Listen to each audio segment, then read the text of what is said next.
Hello વિદ્યાર્થી મિત્રો, આગળ આપણે જોઈ ગયા કે ત્રણ કન્ડિશનો આપણે જોઈ હતી તરંગ યંત્ર શાસ્ત્રના વાત પ્રમાણે કે જલદ ન્યુક્લિયસના અર્ધાયુનો અંદાજ મળે છે. ત્યારબાદ ઝેડ અને ઈની અંદર તમે જો નજીવો ફેરફાર કરો તો અર્ધાયુની અંદર મોટો ફેરફાર જોવા મળે છે. અને ગાયગર અને ન્યુટનના નિયમનું અહીંયા આગળ સમર્થન થાય છે. હવે આગળ જોઈએ તો આલ્ફા કણનું વિચરણ એટલે કે સ્ટ્રેગલિંગ ઇફેક્ટ શું છે. તો વિદ્યાર્થી મિત્રો, આ જે વસ્તુઓ જે થોડી ઘણી છે એ થોડી થિયોરિટિકલ વધારે છે. એટલે હું જે અહીંયાથી તમને એક એક વસ્તુ વાંચીને સમજાવું, તમે ખાસ ધ્યાન આપજો, જોડે જોડે વાંચજો અને સમજજો. અહીંયા આગળ એક એક આપણે વસ્તુ જોઈએ. પહેલા નંબરમાં કે આલ્ફા કણ જ્યારે હવા કે પદાર્થમાંથી પસાર થાય છે ત્યારે આયોનાઇઝેશન ઉત્પન્ન કરે છે. આલ્ફા કણ હવાના પરમાણુ સાથે અથડાઈને ધન અને ઋણ આયનની જોડ ઉત્પન્ન કરે છે. પહેલી લાઈનની અંદર આપણને શું કહે છે આપણે વસ્તુ સમજી લઈએ. મેં તમને અગાઉ વાત કરી હતી, ચેપ્ટર સ્ટાર્ટ થાય એના પહેલાં તમને એક બોક્સવાળું વસ્તુ સમજાવી હતી. ધારો કે એક રૂમવાળી વસ્તુ, કે એક રૂમ લઈ લો, એનું ટેમ્પરેચર નક્કી કરો, ત્યારબાદ એનું પ્રેશર કેટલું છે એ નક્કી કરો. આ બધી વસ્તુઓને તમે નક્કી કરી અને અહીંયા આગળ તમે જોઈ શકો છો કે ધારો કે કોઈ રેડિયો એક્ટિવ તત્વ એના અંદર તમે દાખલ કરશો ત્યારે એ રેડિયો એક્ટિવ પાર્ટિકલ એનું આયોનાઇઝેશન થશે. તમે કોઈ બી પાર્ટિકલ લઈ લો, એનું આયોનાઇઝેશન થાય. ધારો કે હવાના કોઈ કણો લઈ લો, હવાના કણોની અંદર આપણે ધારો કે મેં તમને ઉદાહરણ આપ્યું હતું કે ધુમાડો લઈ લો, તો હવાના વાતાવરણની અંદર જ્યારે ધુમાડો ધીમે ધીમે જશે ઉપરની તરફ, એમ ધીમે ધીમે સ્પ્રેડ થશે, એટલે કે ફેલાશે અને થોડાક ક્ષણો પછી તમે એને ગાયબ થતો તમે જોઈ શકો છો. તમે બીજી એક વસ્તુ, આ વસ્તુ આયોનાઇઝેશન નથી ધુમાડો, પણ એક પ્રકારે એવું ઉદાહરણ છે કે એનું એબ્ઝોર્પ્શન થાય છે. એક પ્રકારે કોઈ વસ્તુઓની અંદર થોડું થોડું એનું એબ્ઝોર્પ્શન એટલે કે એનું શોષણ થાય છે. ધારો કે તમે કોઈ એરોપ્લેન લઈ લો, હવાની અંદર તમે રોકેટ જતું જુઓ છો તો એના અંદર શું થાય છે, પાછળ એક પટ્ટો પડતો હોય છે. એ પટ્ટો ધીમે ધીમે તમે થોડા થોડા સમયે જોશો તો એ ધીમે ધીમે પોળો થતો જશે અને પછી ધીમે ધીમે એ ગાયબ થઈ જશે. તો એ જ પ્રમાણે એનું આયોનાઇઝેશન અહીંયા આગળ આલ્ફા પાર્ટિકલનું પણ એવું જ છે કે જેમ જેમ પાર્ટિકલ આગળ જશે, અહીંયા આગળ આપણે ખાલી એક પાર્ટિકલની વાત કરીએ છીએ, આવા તો અસંખ્ય પાર્ટિકલો છે.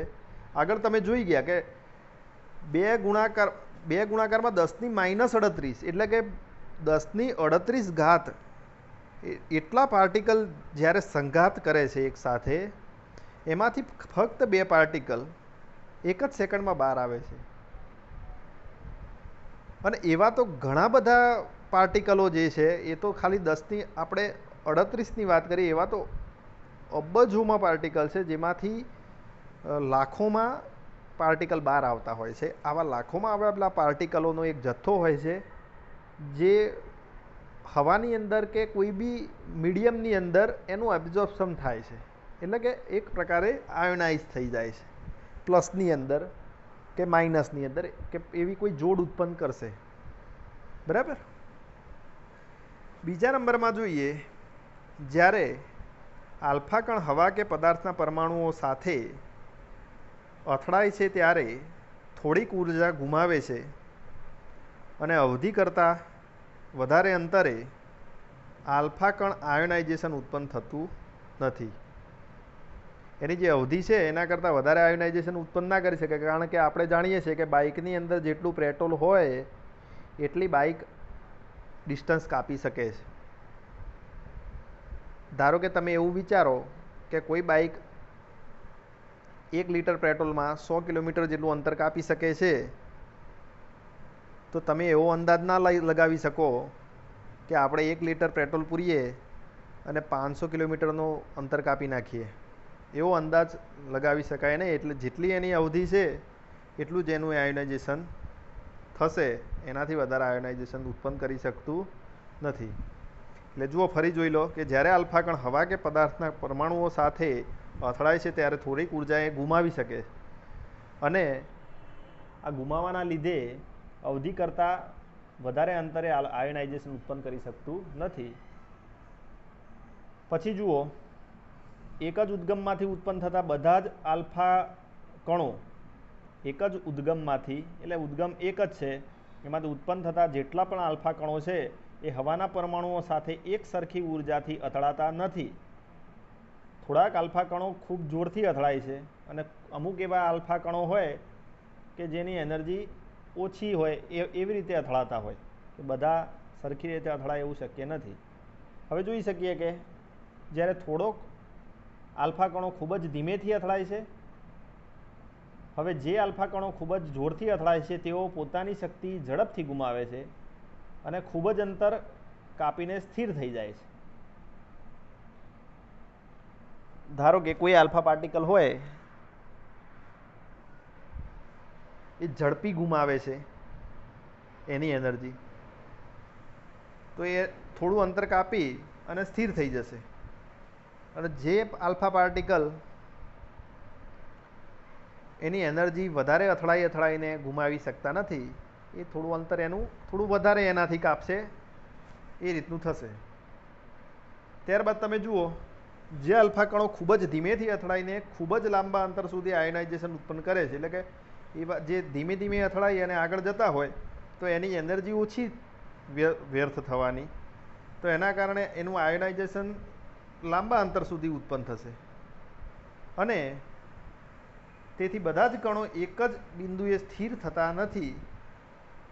આ અસરને લીધે જ્યાં અવધિ પૂરી થાય છે ત્યાં સુધી પૂંછડી જેવી અસર જોવા મળે છે. એટલે કે તમે જોઈ શકો છો કે આપણે કોઈ આલ્ફા પાર્ટિકલ હોય, એ આલ્ફા પાર્ટિકલ એ અથડાશે, ત્યાં જશે, એટલે કે આપણે ખરતો તારો હોય એ પ્રકારે એની પૂંછડી જેવી એની રચના તમને જોવા મળે છે, એની અસર જોવા મળે છે. આ જે અસર છે એ અસરને શું કહેવામાં આવે છે? સ્ટ્રેગલિંગ ઇફેક્ટ કહેવામાં આવે છે. આ અસરને લીધે આલ્ફા કણની અવધિ એક ચોક્કસ જોવા મળતી નથી, એની અવધિ કેવી મળશે? અલગ અલગ જોવા મળશે. તો આને આપણે શું કહીએ છીએ? આલ્ફા કણનું વિચરણ કહેવામાં આવે છે. હવે આપણે આલ્ફા કણની બધી માહિતી આપણે જોઈ ગયા કે આલ્ફા કણ શું છે. આલ્ફા કણ એ યુરેનિયમ 92, યુરેનિયમ 238 માંથી 90 થોરિયમ 236 ઉત્પન્ન કરે છે. તો એના અંદર 2He4 જેટલો એક આલ્ફા પાર્ટિકલ છૂટો પડે છે. આવા તો ઘણા બધા આલ્ફા પાર્ટિકલો છૂટા પડતા હશે અને એક એનર્જી ઉત્પન્ન કરે છે. ત્યારબાદ આપણે આલ્ફા કણની અવધિ જોઈ કે આલ્ફા કણ કઈ કઈ પ્રકારે,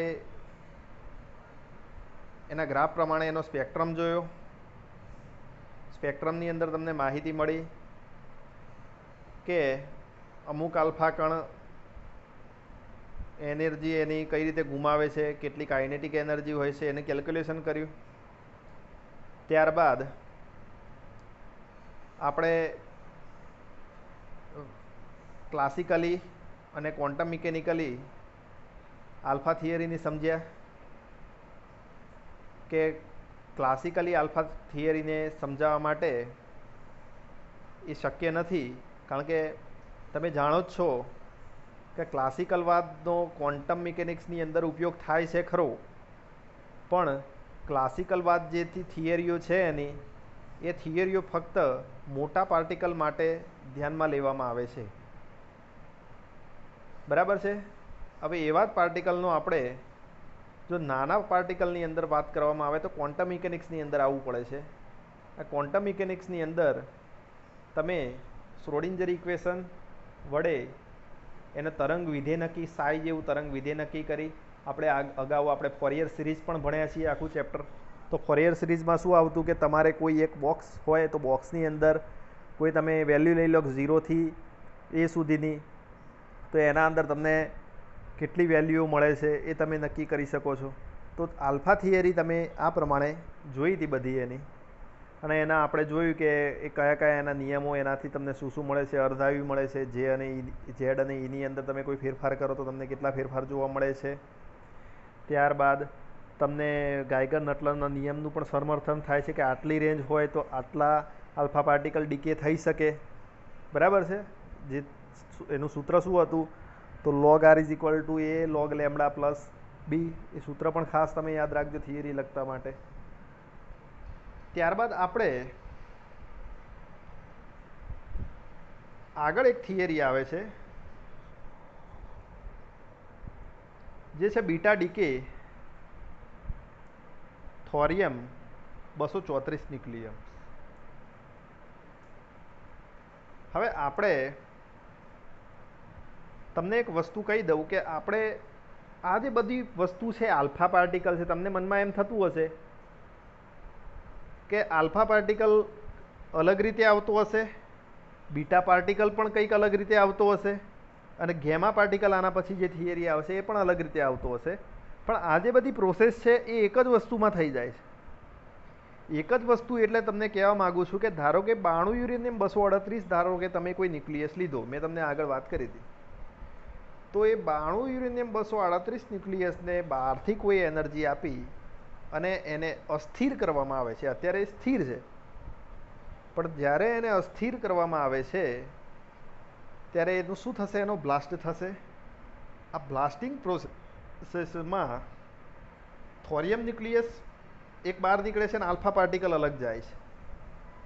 ત્યારબાદ થોરિયમ ન્યુક્લિયસને કંઈક એનર્જી મળશે, એટલે કે બહારથી ધારો કે એવા પ્રોટોન ને બધી એનર્જીઓ બધી છૂટી જ પડતી હોય છે. એ થોરિયમ ન્યુક્લિયસને કંઈક એનર્જી મળે એટલે પાછું થોરિયમ ન્યુક્લિયસનું શું થાય છે, બ્લાસ્ટ થાય છે. આ થોરિયમમાંથી બીજો એક નવો ડોટર ન્યુક્લિયસ આવે છે. આ થોરિયમ પેરેન્ટ ન્યુક્લિયસ થઈ ગયો. એના પહેલાં પેરેન્ટ્સ કોણ હતું, યુરેનિયમ. પછી પેરેન્ટ ડોટર થયું, એટલે કે એનો પુત્ર, એટલે કે પિતા કોણ થયા, તો યુરેનિયમ. એનો પુત્ર થયો થોરિયમ. પછી થોરિયમ પિતા થાય છે અને એનો પુત્ર કોણ થાય છે, તો પોલોનિયમ. એવી ને એવી આગળ ને આગળ પ્રોસેસ ચાલુ રહેશે. આ ચેન ન્યુક્લિયસ પ્રક્રિયા છે.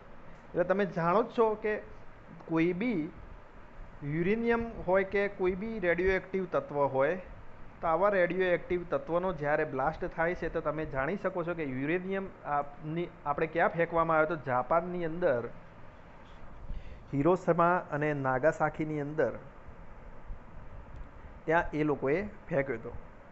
તો ન્યુક્લિયર વિખંડન અને ન્યુક્લિયર સંલયનની જે પ્રક્રિયાઓ છે એ કોને આપી હતી, તો એ જે પ્રક્રિયાઓ છે એ ઓટો હાન અને એન્રિકો ફર્મી નામના વૈજ્ઞાનિકો આની પ્રોસેસ આપી હતી કે આ પ્રકારે થઈ શકે.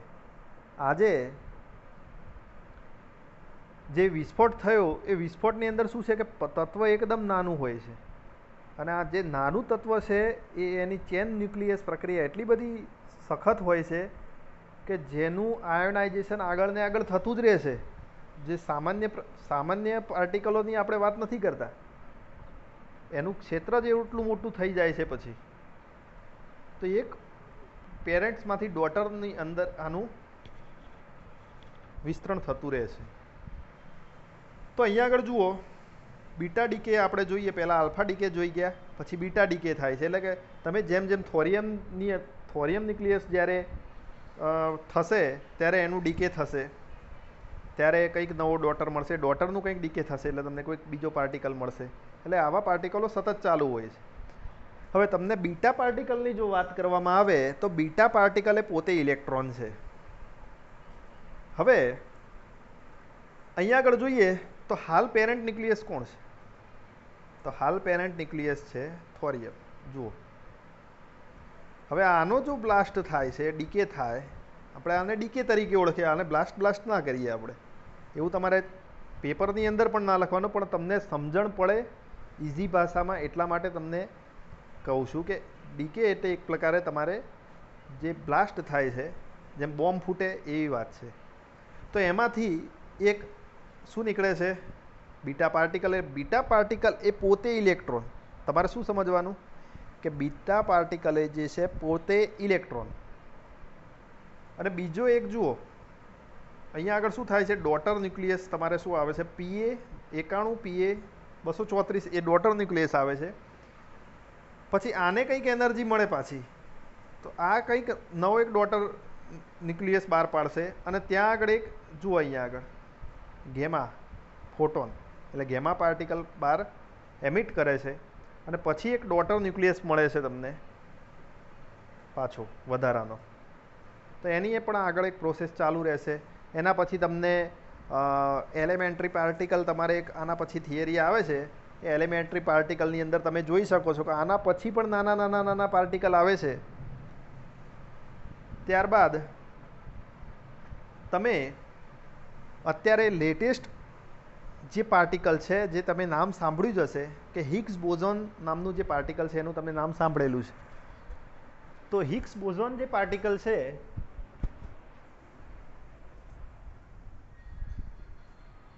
એ પાર્ટિકલ ખૂબ જ સૂક્ષ્મ છે, જેને ન્યુટ્રિનોમાંથી બહાર નીકળતું એક પાર્ટિકલ છે. તો જીનીવા ખાતે આના એક્સપેરિમેન્ટ ચાલે છે.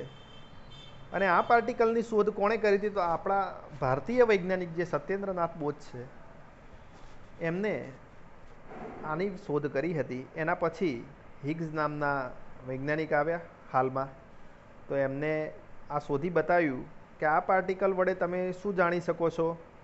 તો આ પાર્ટિકલથી ખબર પડે છે કે પાર્ટિકલ જાતે એનું માસ બનાવે છે. એટલે કે એનું જે દળ છે એ દળ એને જાતે બનાવે છે. તો આ જે શોધ છે એના પાછળ એમને નોબેલ પારિતોષિક મળ્યો હતો. તો આગળ આપણે જોઈએ થિયરીમાં, તો જુઓ અહીંયા આગળ તમને રેડ લાઇનમાં તમને જે બતાવેલા છે એ પ્રોટોન છે, ગ્રીનમાં તમને દેખાય છે ન્યુટ્રોન છે, અને બ્લ્યુમાં જે છે ઇલેક્ટ્રોન છે. અને જે તમને વેવ ફોર્મમાં જે બતાવે છે ગેમા પાર્ટિકલ છે, જે ફોટોન કહેવામાં આવે છે. ફોટોન એટલે આપણે તમે થિયરી ફોટોન આલ્બર્ટ આઇન્સ્ટાઈનની ભણેલા જ છો. હવે આગળ જઈએ તો તમે ઇમેજ ઉપરથી જોઈ શકો છો 3 પાર્ટિકલ તમને મૂકેલા છે. મેં જુઓ, એક છે આલ્ફા, બીટા અને ગેમા. આલ્ફા પાર્ટિકલ જે છે એ થોડો ભારે છે. કોનાથી ભારે? તો બીટા અને ગેમા પાર્ટિકલ કરતાં ઘણો જ ભારે. બીટા પાર્ટિકલ જે છે એ ગેમા પાર્ટિકલ કરતાં થોડો ભારે છે. અને ગેમા પાર્ટિકલ એ એક પ્રકારે કોઈ કણ જેવી વાસ્તવિકતા નથી, એ ખાલી વેવ ફોર્મ જ છે. જુઓ અહીંયા વેવ ફોર્મ બતાવ્યું છે, બીટા પાર્ટિકલને નાનો કણ બતાવ્યો છે, અને આલ્ફા પાર્ટિકલ એ પોતે ન્યુક્લિયસ જ છે. હવે અહીંયા આગળ વસ્તુ જોઈએ છે તો આલ્ફા પાર્ટિકલ એક ઘણો ભારે હોવાથી ખાલી સામાન્ય પેપર શીટ હોય એમાંથી પસાર થઈ શકે છે. સામાન્ય પેપર શીટમાંથી જ પસાર થઈ શકે આલ્ફા પાર્ટિકલ. ત્યારબાદ બીટા પાર્ટિકલ છે એલ્યુમિનિયમમાંથી પસાર થઈ શકે છે કોઈ શીટ હોય તો. અને ગેમા પાર્ટિકલ જે છે લીડમાંથી પસાર થઈ શકે છે. એટલે આલ્ફા પાર્ટિકલ અહીંયા, બીટા અહીંયા સુધી, અને ગેમા આનાથી બહાર નીકળી શકે છે. તો આ વસ્તુ કેમ એવી થતી હશે? કારણ કે તમે જોઈ શકો છો, ધારો કે આપણે ચાને ગળવી હોય તો ચા જે છે એને આપણે ગળણીથી ગળીએ છીએ, તો એમાં શું થાય છે કે એક બાજુ ચા અલગ થઈ જાય છે, એનું લિક્વિડ અલગ થઈ જાય છે. પણ જો આપણે ડોળું પાણી હોય તો એને આપણે ચાની ગળણીથી ગળી શકીએ? તો એ શક્ય નથી. ડોળા પાણીને ગળવા માટે હજી સૂક્ષ્મ ગળણી હોવી જોઈએ. તો અહીંયા પણ પરિસ્થિતિ એવી જ છે કે આલ્ફા પાર્ટિકલ એ કેવું છે, થોડું વધારે પડતું જાડું છે, એ પેપર સીટમાંથી પસાર થઈ શકે પણ એલ્યુમિનિયમમાંથી પસાર થઈ શકે નહીં. એવી જ રીતે લીડમાંથી પણ ના પસાર થઈ શકે કારણ કે એ તો એનાથી પણ જાડું છે. એવી રીતે બીટા પાર્ટિકલ પેપર અને એલ્યુમિનિયમ બંનેમાંથી પસાર થઈ શકે છે પણ લીડમાંથી પસાર થશે નહીં. એવી રીતે ગેમા પાર્ટિકલ એક વેવ ફોર્મ છે. એ પેપરમાંથી પસાર થઈ શકે, એલ્યુમિનિયમમાંથી પસાર થશે અને લીડમાંથી પણ પસાર થઈ શકે છે. એટલું જાડું છે. તો આ એક ઇમેજ દ્વારા તમે પરિસ્થિતિ સમજ્યા. હવે બીટા પાર્ટિકલનું એમિશન જે છે આપણે જોઈએ તો અહીંયા આગળ જોઈએ એક વસ્તુ કે a beta particle is a fast moving electron which is emitted from the nucleus of an atom undergoing radioactive decay. એટલે કે બીટા પાર્ટિકલ જે છે ફાસ્ટ મૂવિંગ ઇલેક્ટ્રોન છે, જે એટલે કે ફાસ્ટ ગતિ કરતો ઇલેક્ટ્રોન છે જે ઉત્સર્જિત થાય છે શેમાંથી? ન્યુક્લિયસ, એટમના ન્યુક્લિયસમાંથી રેડિયોએક્ટિવ ડીકે થાય છે, એટલે રેડિયોએક્ટિવ ક્ષય થાય છે ત્યારે એ ખૂબ જ ઝડપથી ગતિ કરતું એક ઇલેક્ટ્રોન છે. એને આપણે બીટા પાર્ટિકલ કહેવાય છે. જો આ તમને ઇમેજ બતાવે છે. પછી જુઓ, beta emission occurs when a neutron change into proton and a neutron. Beta emission એટલે બીટાનું જે ઉત્સર્જન છે એ ક્યારે પોસિબલ થાય છે કે જ્યારે neutron changes into a proton and electron. એટલે કે ન્યુટ્રોન જે છે એ શેમાં રૂપાંતર થશે? તો પ્રોટોન અને ઇલેક્ટ્રોનની અંદર જ્યારે ન્યુટ્રોન જે છે એનું રૂપાંતર થાય તો જ બીટા પાર્ટિકલ એમિશન થશે. હવે એની ફોર્મ્યુલા છે તો ઝેડ એ એમાંથી જો માઇનસવાળું પદ જો નીકળે તો આમાંથી પ્લસ આવે, કારણ કે આમાં માઇનસ આપણે નીકાળીએ તો આના અંદર એક વધે છે. બરાબર છે? તો અહીંયા આગળ Z+1 Y એ એટલે કે પરમાણુ ક્રમાંકની અંદર એક વધારો થાય છે અને માઇનસ એક ઇલેક્ટ્રોન બહાર નીકળે છે. એટલે proton stay in a nucleus. એટલે કે હવે આપણે જોઈ શકીએ છીએ કે ન્યુટ્રોનનું બે ભાગની અંદર રૂપાંતર થયું, પ્રોટોન અને ઇલેક્ટ્રોનમાં. પ્રોટોન જે છે એ ન્યુક્લિયસમાં રહેશે અને ઇલેક્ટ્રોન છે એ ન્યુક્લિયસમાંથી બહાર આવી ગયું. એટલે કે અહીંયા આગળ જુઓ, બીટા પાર્ટિકલ ઇલેક્ટ્રોન ન્યુક્લિયસમાં બહાર આવી ગયું એટલે આપણે બે ભાગમાં આને વેચી દીધું. બરાબર? હવે અહીંયા આગળ તમે જોઈ શકો છો આ એક ઇમેજ દ્વારા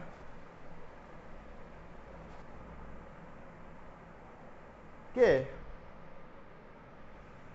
અહીંયા આગળ આપણી પાસે એક ન્યુક્લિયસ છે. એ ન્યુક્લિયસ કયું છે જુઓ,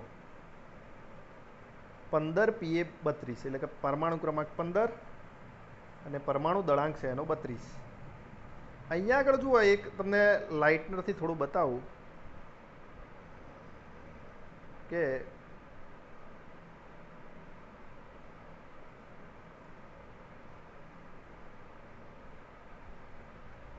અહીંયા તમે જોઈ શકો છો. દેખજો, આ જે ભાગ તમને દેખાય છે આ ભાગ, ત્યાં આગળ જુઓ એક સૂર્ય જેવી રચના તમને દેખાય છે. ત્યાં આગળ એક ન્યુટ્રોન છે. એ ન્યુટ્રોન જે છે એનું શું થાય છે? અહીંયા જુઓ લખ્યું છે અ ન્યુટ્રોન ઓફ 15p32 નું ડીકે થાય છે બાય વીક ઇન્ટરેક્શન. એટલે કે નબળા ઇન્ટરેક્શન દ્વારા પીમાંથી ન્યુટ્રોન તમને બાર ઇન્ટરેક્શન થાય છે. પછી શું કહે છે? જો આ ભાગ જુઓ, પછી સોરી આટલો ભાગ તમે જોઈ લો. અહીંયા શું કહે છે? The weak interaction converts a down quarks to up quarks.